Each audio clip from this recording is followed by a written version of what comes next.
बाबासाहेबांनी घटना निर्माण केली आणि सामान्य माणसाच्या हातात मताचा अधिकार दिला. म्हणून माझ्यासारखा माणूस आणि या भगिनी तुमच्या समोर मत मागायला येतात. ही लोकशाही रुजवली, सामान्य माणसाच्या हातात देशाची सूत्र दिली. सामान्य माणसामधून देशाचा पंतप्रधान निवडला जातो, राज्याचा मुख्यमंत्री निवडला जातो. तुम्हा आम्हाला ती स्वप्न पडली पाहिजेत.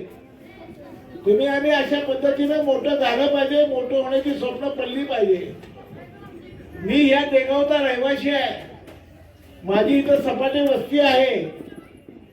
माझी 30 एकर जमीन आहे. इथं मी इथला रहिवासी आहे. इथलं राम मंदिर बांधण्याची माझी पावती आहे. मी इथल्या अनेक प्रश्न सोडवले. देशमुख वस्तीपासून इथपर्यंतचा सगळा प्रवास मी अनेकाचे प्रश्न सोडवले. अनेकांना कर्ज दिली. माझी शरद बँक आहे. मी आपल्याला सुद्धा सांगतो, आता मत द्या किंवा न द्या, पण तुमच्यातल्या 5-10 लोक माझ्याकडे कर्ज मागायला या. मी त्यांची प्रकरणं करतो आणि त्यांना आर्थिक मदत करतो. परिवर्तन करा. मूल रडलं नाही तर आई त्याला दूध सुद्धा पाजत नाही. राहू दे, झोपलाय, बसू दे, खेळते खेळू दे म्हणते. मग जर आई असा नॅचरल जस्टिस करत असेल, तुम्ही रडलं पाहिजे, तुमचा आवाज उठला पाहिजे, नेतृत्वाखाली उभं राहिलं पाहिजे. गणेश त्यांच्या नेतृत्वाखाली उभं राहिलं पाहिजे.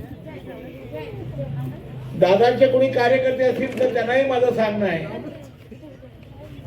पुढारी पण राजकारण म्हणजे काय, प्रश्न सोडवणं.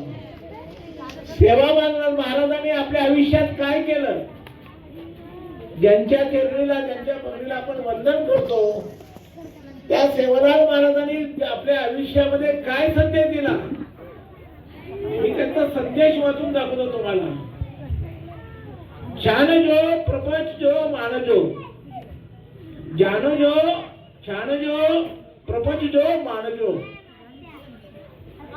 दुसऱ्याला जाणून घ्या, मग चिंतन करा आणि त्याचा समजून घ्या आणि मग त्याला माना, मग त्याच्यावर प्रेम करा.